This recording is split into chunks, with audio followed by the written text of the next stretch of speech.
From Disney adults to Trekkies to Potterheads, these people have found something they are truly passionate about. And we're passionate about Dr. Katie Stewart. And she's here sharing why superfans may have found the key to happiness that we all search for.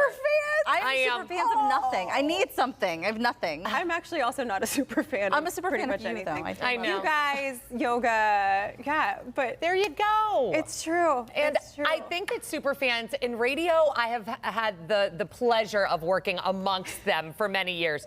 And a lot of the times it is a pleasure. What are superfans for someone who's not familiar? So these are the people who are all in. So actually, I mean, Pittsburgh's kind of the home of superfans, though, right? With Steelers. Yeah, right. My youngest brother's fiance is doing a fellowship in Atlanta. So he had a 6:30 a.m. flight to Atlanta last Friday.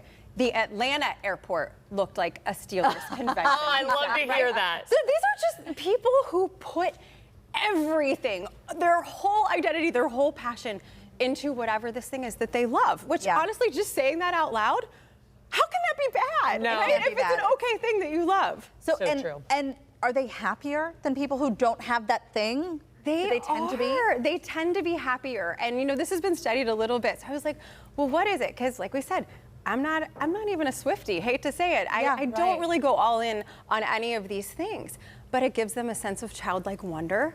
In a really simple sense, there's always something to look forward to. Yes. When's the next album? Like, what's she gonna say about this? Right. But there was a quote in one of the articles I read where I thought, oh my God, this woman has no idea what she's doing, but I think she's really nailing it. She said something like, okay, well, I should tell you, this is someone who got married on May the 4th. Okay. Right? Trekkie. So we know where she's coming from. No, Star Wars. Star not Wars. Trekkie. Thank you. Correct me. We'll work I'm on wrong. your super May the fan Fourth later. be with it. Got it. We'll work on that. But she said something like, once I let myself go to it, meaning like I just let go into Star Wars, I found this other whole world of people. And I think both parts of that are so important because there's the complete letting go, right? And if you think about it, our personal identities, I'm gonna get a little deep here, ego, whatever you call it, they're restrictive. Yes. Right? It's I have to look this way. Well, we feel like we have to conform. Right. I'll be honest with you. There is a reason why I probably don't go into any of these things. I'm like, I can't wear that. Like, I won't. What will that look like? Right. So when you let go of that, you become part of something greater. She has found connection with other people. Right. But there's also just this sense of belonging. I know. Yeah. I could not agree really more. Beautiful, right? And so I think even within that, you know, we know sense of belonging has been studied quite a bit. It is very important for our overall well-being. But one of the biggest triggers to not having the sense of belonging is feeling unseen. Right. Yeah. And so, I mean, you go to a concert, a game, a movie, you're seen, but you're also seeing yourself reflected in the other superfans. Absolutely. And I think that it's so important now more so than ever because, I mean, talk about studies. There is nothing that we, I feel like, also have discussed on this show, have seen more in studies than isolation. Yes. To feel like a part of a community. Right. And I know the Swifties are such an easy thing to get to as well. But I've also been to a Jimmy Buffett concert. Yes, absolutely. The Parrot Heads, same thing.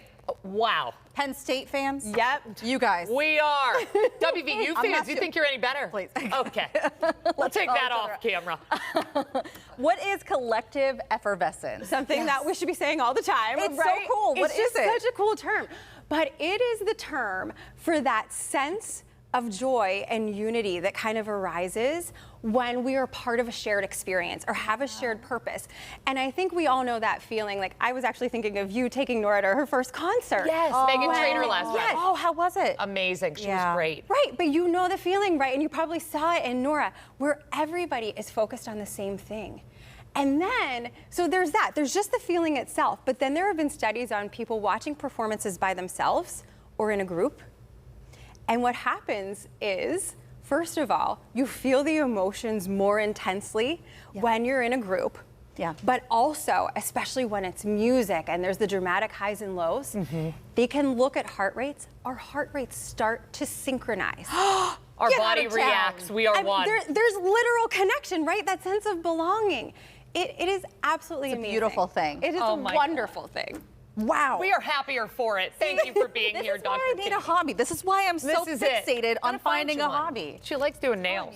I know, I just did my own nails. If you're interested in booking a session with Dr. Katie, we're going to have more information on our website, kdka.com/talkpittsburgh. They do look better, though, don't they? They look beautiful. Much better.